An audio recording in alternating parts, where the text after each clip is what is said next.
Tratamos de comunicarnos con Andrés Malamud y bueno, hemos tenido la suerte que es un gran politólogo, está dando clases en la Universidad de Lisboa, en Portugal, salga al aire por Radio Mite Necochea. Buenas tardes, Andrés. Hola. ¿Qué tal? Buenas tardes.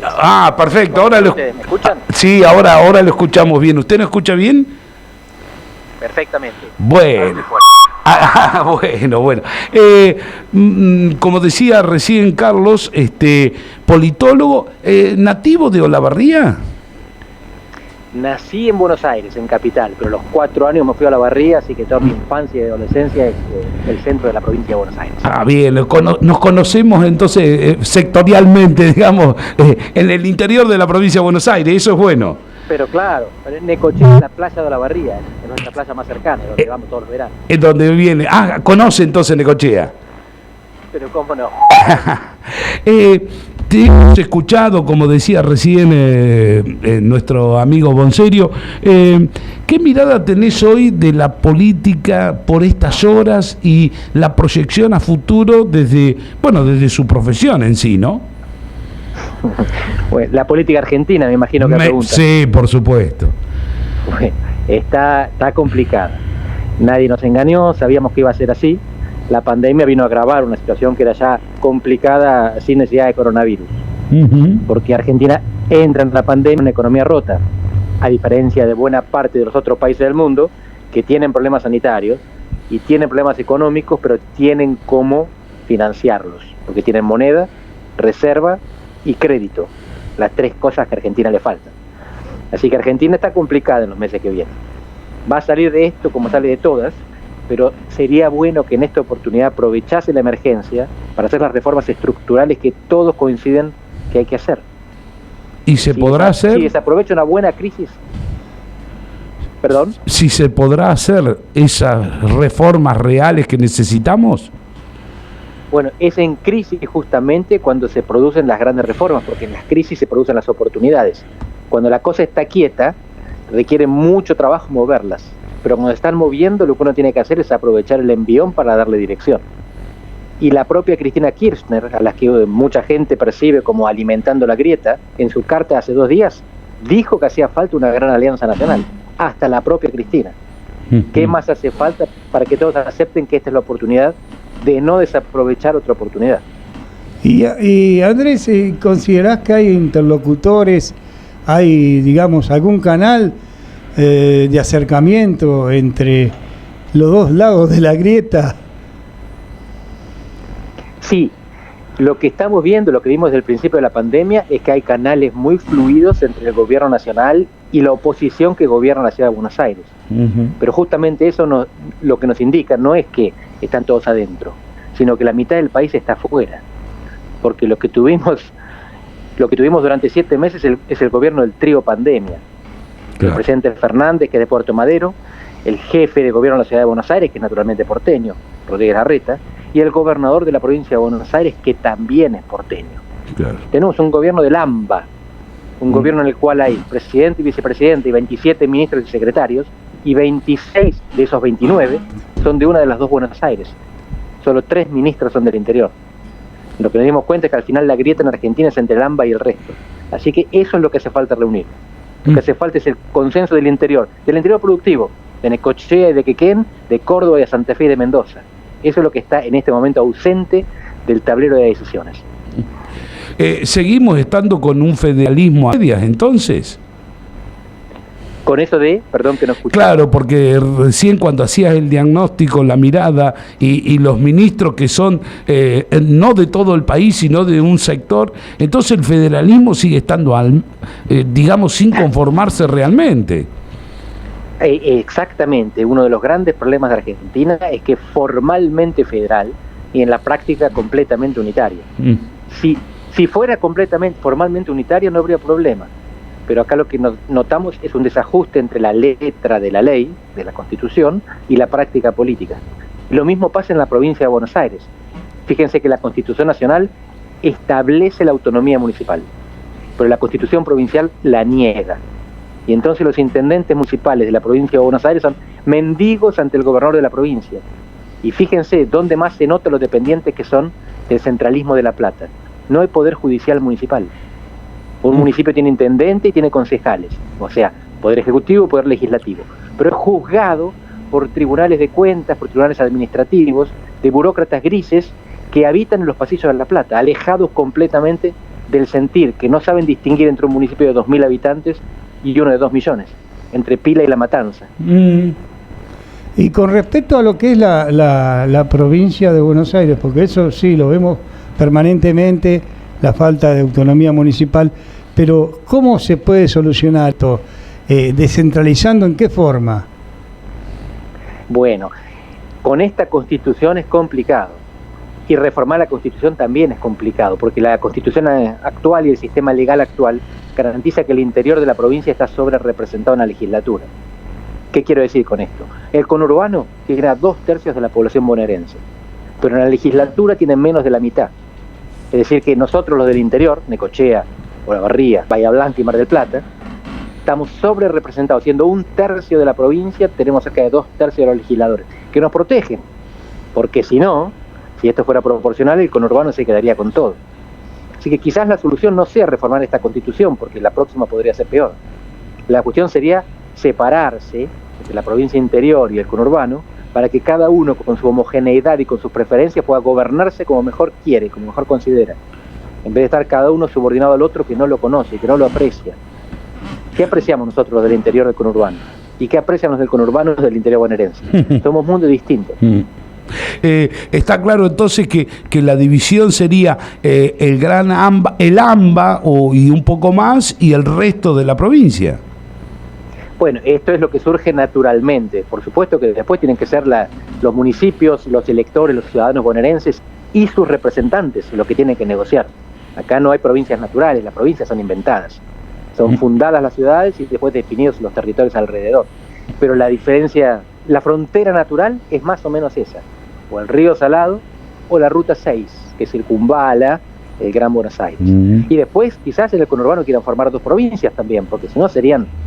Fíjense, para tener una idea de lo gigante que es la provincia de Buenos Aires, piensen que si la cortamos en 4 pedazos iguales, serían las 4 provincias más grandes del país. Córdoba pasaría de segunda a quinta. La desproporción es total. Y eso no le ayuda, al contrario, porque le da poca representación en el Congreso, 3 senadores en 72. Y entonces todas las demás provincias le roban coparticipación. Y con respecto... La provincia de Buenos Aires siempre tiene más pobres que el promedio nacional. Claro. Con respecto, porque por supuesto el AMBA cada día tiene mayor población expulsada de los distintos países contiguos o de distintas ciudades del interior del país. Cada día va a aumentar mayor la población del AMBA que la población del interior, porque acá prácticamente es un éxodo normalmente de la juventud hacia los grandes centros urbanos en el interior. Así es, hay que buscar alternativas de desarrollo descentralizado. Para esto es fundamental el acuerdo entre comunidades locales, universidades y empresas. Hay que generar centros productivos. Lo de las universidades es muy importante porque es habitualmente a esa edad, a los 18 años, que se van los chicos de nuestros pueblos. Así que hay que arraigarlos, pero con educación de calidad, no con enseñaderos para que se queden. Hay que darles la posibilidad de que tengan un diploma que sirva, con conocimientos reales. Eso más o menos se viene haciendo. En algunos distritos mejor que en otros. Pero aún así es insuficiente. La provincia sigue siendo ingobernable y sigue estando condenada a nivel nacional porque tiene mucha gente, pocos representantes y por lo tanto poca cooperación.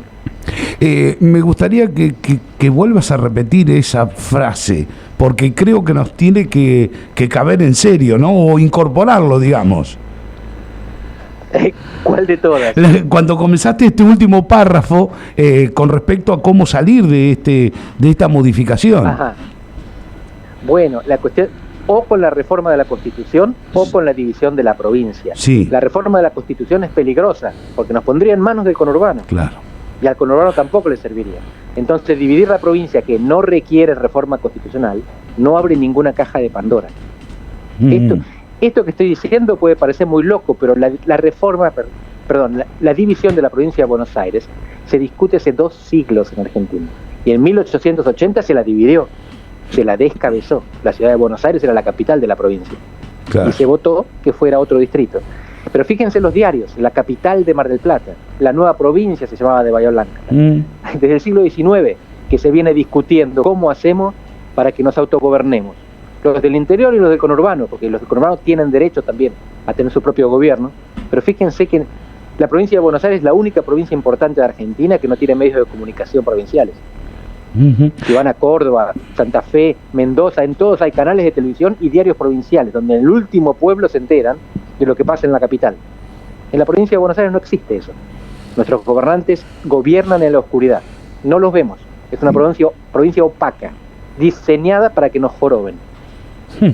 Así que la solución que le ves es una gran reforma, entonces. O una unión entre los distintos distritos, como nosotros mostramos un poco el Interland de Puerto Quequén, sería agrupar así distintos lugares como para hacer zonas fuertes, ¿no? Exactamente. Pero fíjense, el Hinterland, la zona de Quequén, productiva, exportadora, que podría ser, para decidir algo por el estilo tenemos que consultar a gente que vive en La Matanza, que vive en Tigre, en San Isidro, que son 2/3 de los bonaerenses y que no tienen la menor idea de lo que es un puerto o una zona productiva. Claro. Porque la realidad de ellos es diferente, no es porque sean malos, es porque tenemos realidades diferentes. ¿Por qué entonces tenemos que estar condenados a vivir en una sola provincia que no sirve a ninguno de los dos sectores? No sirve a la gente que vive en el conurbano amontonada, ni a la gente que vive en el interior sin poder producir, por la burocracia platense.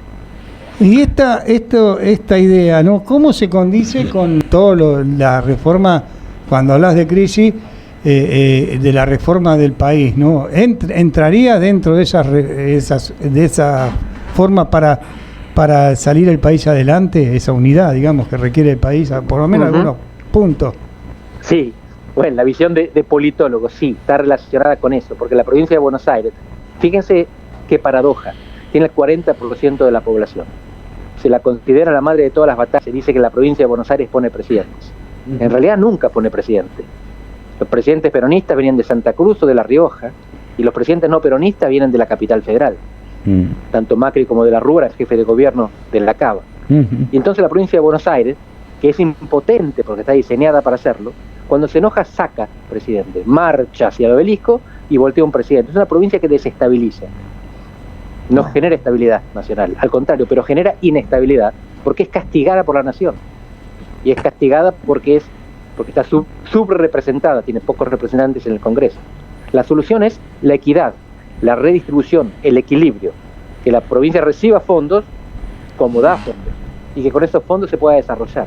Pero esto nunca va a pasar mientras sea un gigante tonto, que es lo que es en este momento, un gigante sin cabeza. Claro. Te hago una pregunta con eso, porque cuando vos decís descentralizar, imagínate, o yo me imagino, el personal que trabaja en cada municipalidad tiene un estatuto provincial, pero lo que pagan son los municipios. ¿Eso condice con lo que estás contando vos? Sí, pero fíjense que la condición que tienen los municipales en Necochea es la misma que tienen en Mar del Plata o en Tapalqué.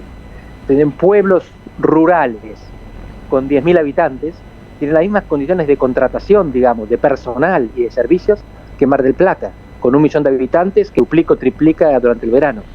Entonces se rompe un caño y hay que hacer un procedimiento engorroso, burocrático, o hay que contratar de urgencia a alguien porque de repente caen 1 millón de turistas y no se puede hacer porque está todo fiscalizado y regulado rígidamente desde La Plata, tanto para un pueblo rural que está igual todo el año, como para un municipio turístico o hiperproductivo que tiene que cambiar en función de la temporada, de la demanda, de las circunstancias.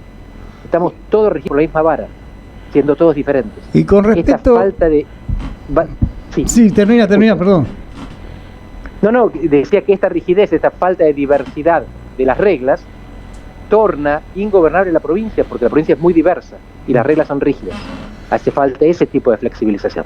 Te quería llevar para otro lado, que es parte de mi origen, es para la parte gremial. ¿Cómo ves? Porque la parte gremial empezó a desarrollarla ya por el cuando Perón empieza... Los 50. Los 50, y empieza a tener un desarrollo muy fuerte con respecto a distintas índoles. ¿Cómo lo ves al gremialismo hoy en día para participar dentro de este porque es una fuerza muy importante para participar dentro de estas reformas que se requieren. Así es. Bueno, había un gremialismo fuerte antes de Perón. Estaban los socialistas, claro, y estaban los sí, anarquistas. claro. Pero Perón los transforma en parte, en columna vertebral de su movimiento desde el Estado. Y desde entonces los sindicatos participan de manera relevante en la estabilización y a veces en la inestabilidad del país. En la Argentina que viene los sindicatos van a ser importantes, pero nunca tanto como fueron. Por una razón muy simple. Hay muchos menos trabajadores sindicalizados ahora. Por la naturaleza del sistema productivo, que ahora es mucho más variado, más diversificado y más precario, y por el desempleo, por la crisis económica. Que a veces las organizaciones sociales y Juan Grabois parecen ser más relevantes en la toma de decisiones que los sindicatos y los trabajadores sindicalizados. Es decir, que tiene más capacidad de disrupción y chantaje una organización social que toma la calle que un piquete obrero que toma la fábrica. Claro. O sea que lo que está diciendo que la cantidad de trabajadores ya no es tan importante como en su momento era, digamos, cualquier organización gremial le daba al trabajador vivienda, turismo, becas para educación, y ahora ya no es tan grande esa masa de trabajadores y que hay muchos de sí. Exactamente, ahora el Estado en parte universalizó algunos de esos servicios y ahí en parte, donde no llega formalmente el Estado, llegan las organizaciones sociales, que son aliadas del Estado también. Entonces los sindicatos son uno más, uno importante, pero no el único. O sea, perdieron ese monopolio de la representación laboral. Ahora hay cuentapropistas, trabajadores no sindicalizados, trabajadores informales, trabajadores populares y desempleados, que son muchos y tienen representación que no es sindical. ¿Y cómo viene el futuro? ¿Cómo planteás vos en el futuro, en este nuevo mundo post-pandemia o actualmente en pandemia? ¿Y cómo encajamos, digamos, no solo como país, hasta como provincia? Bueno, es muy complicado. Y a corto plazo las cosas van a empeorar antes de mejorar. No hay que hacerse ilusiones de que las cosas van a de repente empezar a mejorar. Primero van a empeorar. Lo que nos espera en los próximos meses es muy turbulento. Pero a mediano plazo Argentina tiene chances en el mundo que viene, porque produce dos cosas que el mundo va a seguir necesitando. Uno es bioeconomía, cosas derivadas de la naturaleza. Y no pienso en soja solamente, pienso también en medicamentos, en tejidos, en química. Y después tiene la economía del conocimiento, que es fundamental. Tenemos los unicornios. Es verdad que algunos están yendo a vivir a Uruguay, pero eso es transitorio y es individual. Los argentinos tienen una gran capacidad de construir riqueza a partir de intangibles, a partir de software, a partir de servicios. Tenemos al INVAP, esta empresa rionegrina estatal, que le vende centrales nucleares a países desarrollados. No hay ningún país en el mundo en desarrollo que venda centrales nucleares a países desarrollados, salvo Argentina, que le vendió centrales nucleares a Australia y a Holanda, por ejemplo. Así que tenemos ahí embriones de productividad para el mundo que viene. Hay que saber desarrollarlos y hay que saber encadenarlos. Sí, nosotros no está garantizado que va a salir bien, pero se puede. Nosotros hemos visto el tema de un poco acá con Marcelo y estuvimos estudiando, además que yo provengo de lo que era energía eléctrica, el tema de la energía eólica, el potencial que tiene Argentina es impresionante y hasta los alemanes se han fijado en eso porque generando energía eléctrica ellos quieren generar hidrógeno verde, que es otro tipo de combustible, no sé para qué lo utilizará todavía, no ahondé mucho, pero es otro desarrollo también que hemos visto que parece que Argentina tiene de todo. Así es, y eso avanzó un poco con el gobierno anterior, sobre todo en la provincia de Jujuy. En ese caso fue energía solar, sobre todo. Pero las energías renovables en Argentina tienen una gran chance, tienen una gran oportunidad.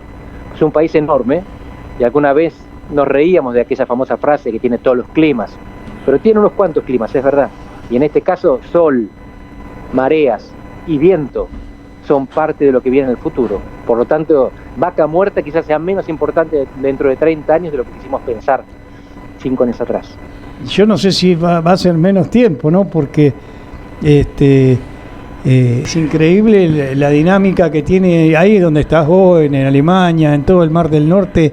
Están poniendo en el océano una granja eólica tremenda y los chinos están haciendo una granja eólica que es la mitad de la potencia de Argentina, que genera Argentina. Me parece que va a ser mucho más rápido eso. Va por ahí la cosa, y Argentina está bien situada para generar ese tipo de desarrollos tecnológicos energéticos. Así que las oportunidades están, pero no están para mañana. ¿Y cómo ves porque nosotros estamos hablando de todo esto, pero después aparece la corrupción o aparece algún interés que no le permite desarrollar? ¿Cómo ves ese aspecto? Bueno, ese es un problema común a varios países. No somos los únicos, no somos los más corruptos, no somos los más impunes. De hecho, se vio que en América del Sur en los últimos años hubo escándalos de corrupción que derivaron en renuncias presidenciales y en prisiones presidenciales. Argentina quizás zafó porque la ley no permite que los jueces brasileños nos pasen la información del lavallato, porque ellos se comprometen con los delatores a no encarcelarlos. Y Argentina no permite eso, y por lo tanto los brasileños no entregan la información, porque ya se comprometieron a la libertad del reo y los jueces argentinos no pueden garantizarle esa libertad. Pero no digo que no me preocupe, digo que en ese aspecto Argentina no es diferente a los demás. Y los demás de vez en cuando se desarrollan con un poco de corrupción también. Así que la preocupación viene más por otro lado, con tener el diagnóstico correcto y el gran acuerdo político que permite implementar la terapia relacionada con ese diagnóstico. Claro. Bueno, había un momento que dentro del peronismo, en su momento, Perón inauguró esos planes quinquenales, que después los chinos creo que lo llevaron a cabo también, ¿no? ¿Y vos ves alguna posibilidad de que en Argentina se implemente algún plan así? Bueno, el presidente dijo ante una publicación internacional hace muy poco que a él no le gustaban los planes. Claro. Es algo muy raro, porque el Fondo Monetario, con el cual Argentina tiene que negociar, exige planes. Porque el fondo presta plata para que se la devuelvan, y para que se la devuelvan necesita garantizar que el país no desaparece. Y por lo tanto quiere que le digan cuáles son los próximos pasos. Claro. Así que tener un plan es fundamental. Cambiarlo también, porque Mike Tyson decía que todos tenemos un plan hasta que nos pegan la primera piña en la boca. Y ahí tenemos que salir a defendernos y hacer lo que podamos. Claro. Bueno, pero hay que empezar con un plan, hay que tener alguna idea. Después se modifica en función de las circunstancias, pero si no sabemos a dónde vamos, ningún viento nos deja bien. Te traslado la pregunta de un oyente que me está mandando. ¿Cómo se debe apuntar la política de Necochea si la provincial o nacional no reacciona? Gran pregunta. Mi respuesta se relaciona con la coordinación intermunicipal. Necochea tendría que ponerse de acuerdo con otros municipios de la zona, e incluso más alejados, intendente, concejales, organizaciones de la sociedad civil, fuerzas vivas, y empezar a tirar juntos para exigirle al gobernador o para apartarse de la provincia, para separarse y poder decidir con los que están cerca, con los que son parecidos. Porque lo que parece es que la provincia nunca dio respuesta al interior productivo. La provincia, estoy pensando en La Plata. Y si esto es así, no tiene sentido seguir intentando. De lo que se trata es de luchar por la autonomía del interior bonaerense, por crear una nueva provincia en la cual tengamos voz. Claro. En la cual se nos escuche. Sí, el hinterland portuario, cuando hablamos, es tratar de unir lugares que traen su producto a puerto, aunque sea materias primas, para exportar. Pero, ¿genera este eje que vos planteás de alguna manera? Sí, la idea es pensar justamente en las cuencas hídricas y en los corredores productivos, que eso es lo que conecta diferentes pueblos y diferentes regiones dentro de la provincia de Buenos Aires. Y la gran pregunta es, de nuevo, ¿qué tenemos que ver los de Olavarría o los de Necochea con los de San Isidro o La Matanza? Y no es despectivo esto para con ellos, porque ellos tampoco tienen nada que ver con nosotros. Pero si uno le va a explicar en San Isidro o en La Matanza que necesita corredor productivo con este puerto conectado al hinterland, no van a saber de qué estamos hablando. Son dos mundos. Claro. Y lo que se trata es de tener un mundo más o menos homogéneo en el cual todos nos beneficiemos con las mismas obras. Si se benefician unos sí y otros no, entonces no se van a poner de acuerdo en hacer la inversión conjunta. Ahora, Andrés, ¿cómo ves la política internacional? Vos que sos una gran analista de todo esto, y bueno, hay muchos factores que están cambiando en estos momentos, ¿no? Así es. Estados Unidos declina lentamente, China emerge, también lentamente, pero sin pausa. Y la gran cuestión es cómo se va a procesar esta rivalidad geopolítica, de manera más o menos conflictiva. Es muy improbable que haya guerra, pero sin haber guerra puede haber confrontaciones que a los periféricos, a los vulnerables, a los que estamos afuera, nos lastimen bastante. Dos elefantes peleándose, siempre la hierba sufre. Así que la cuestión es eso, cómo van a procesar China y Estados Unidos este conflicto que es ya no geopolítico, es tecnológico. Porque China tiene otra internet, de esto se sabe poco. China tiene 1/5 de la humanidad, de cada 5 seres humanos, uno chino. Claro. Y si uno va a China, no tiene acceso a WhatsApp, a Google, a Twitter, a Facebook, porque ellos tienen un wall, un muro, que impide la entrada del internet occidental, y tienen todo eso a su manera. Todos los programas, todas las aplicaciones que nosotros conocemos, ellos tienen el equivalente chino. Y utilizan los teléfonos para todo tipo de operaciones, sobre todo para pagar, por ejemplo. Y como documento de identidad. Así que es un mundo aparte, pero no es un mundo pequeño, es 1/5 del mundo y sigue creciendo. La gran cuestión es si van a chocar con Estados Unidos o no, porque en función de eso sabremos cuánto nos mece el bote, cuánto nos tenemos que revolcar en función de esa turbulencia. ¿Y cómo ves nuestras relaciones? ¿Qué serían ambivalentes? ¿Tener relaciones con los dos? ¿Volcarse para un lado, para el otro? ¿Cómo ves ese medio? Argentina no tiene solidez como para enfrentar a ninguno de los dos. Y necesitamos a los dos, por razón muy sencilla. Nuestro principal comprador es China. Nuestro principal financiador es Estados Unidos, a través del Fondo Monetario.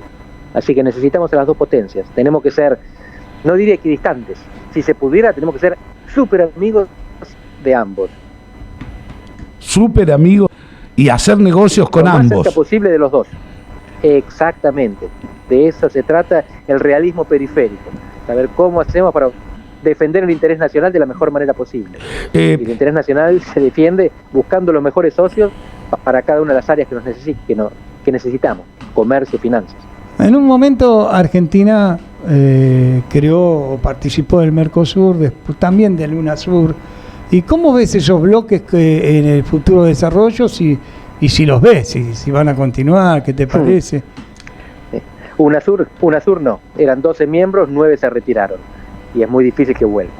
Mercosur por ahora sí, son 4 miembros porque Venezuela está suspendida, tiene un acuerdo no firmado pero apalabrado con la Unión Europea, es un acuerdo que puede ser beneficioso en el largo plazo y está negociando acuerdos con otros países importantes como Corea del Sur. Y Corea del Sur es importante no solo por la industria o el comercio, sino porque es el país que mejor abordó a la pandemia. Y tenemos mucho que aprender del país que mejor abordó el problema pandémico, porque van a venir más pandemias. Entonces es bueno tener ahí de socio un país que tiene un desarrollo tecnológico impresionante, que permitió que tuvieran pocos muertos y poca disrupción económica. Son los socios que uno quiere tener en los malos tiempos. Esta pregunta te la hago como si fuéramos los presidentes de nuestro país y le preguntamos a usted, ¿qué hago? ¿Dejo que ingresen capitales chinos para que nosotros podamos pegar un salto productivo e ingresar dólares por la venta de cerdos, de energía o de lo que sea? Yo soy muy a favor de hacer buenos negocios. Hay que evaluar negocio por negocio para saber si es bueno, justamente. Lo de los cerdos, algunos pensaban que podía venir con enfermedades, que podía tener algún problemas ecológicos, ambientales. Hay que estudiar las circunstancias, pero en principio hay que buscar negocios porque de eso se vive. Y hay que garantizar que sean buenos, pero cuantos más, mejor. Hemos pasado como 20 y pico de minutos ya y quisiéramos hacerte miles de preguntas más, pero en principio te estamos agradeciendo esto de poder comunicarnos, ¿no? ¿Qué mirada tenés vos de Necochea y de todo este sector y de Olavarría también a futuro? Tengo una mirada optimista en el mediano plazo, pero en parte es una mirada interesada porque es lo que a mí me gustaría. Pero hay mucho potencial. Necochea tiene el turismo y el puerto, Olavarría tiene mucha cabeza de ganado y fábricas de cemento y minerales, y es una gran zona comercial y de desarrollo médico, por ejemplo, y hay muchas sinergias a explotar, muchas cosas en común. Los olavarrienses siempre consideramos que Necochea era nuestra playa, no en el sentido de propiedad, sino de que es la playa más cercana, entonces era natural ir a Necochea como primer destino turístico. Después podíamos pensar en otras opciones, ¿no? Villa Gesell o Montehermoso. y hay que generar infraestructura que nos permita aprovechar lo mejor que tiene el otro para dar, el puerto y el turismo, o el centro médico y el centro universitario que tiene la barría. De lo que se trata es de potenciar sinergias, aquello que tiene y le sirve también al otro, todo lo que sea simetría y reciprocidad, y eso se puede hacer si no está la provincia obstruyendo, si no está la burocracia de La Plata impidiéndolo. Sería mucho más fácil si hubiera una provincia común para los del interior, que comparten una visión del mundo, comparten necesidades y comparten oportunidades entre sí. Bueno, para nosotros fue un placer escuchar tu palabra, tus opiniones, tus pareceres, y bueno, falta mucho, pero en algún momento, si la ocasión lo da, te llamamos nuevamente dentro de un tiempo, y esto lo vamos a subir a YouTube, a todos lados, así que va a ser una enseñanza para todos aquellos que miran la región de alguna forma. Muchas gracias, Andrés, por lo que nos has hecho, ¿no? Gracias a ustedes por permitirme este viaje a Necochea, aunque sea virtual, a la distancia, ya iré personalmente. ¿Volverás a la Argentina? ¿Tenés planeado volver? Bueno, volvía todo el tiempo antes de la pandemia. El año pasado viajé 7 veces. Claro. Ahora estoy complicado. Permanentemente es posible, más adelante lo tengo siempre en mente. Necesitamos mentes como las tuyas, así que te esperamos. Muchas gracias, le mando un abrazo grande. Un abrazo a usted también, gracias. Chao. Chao. Andrés Malamud.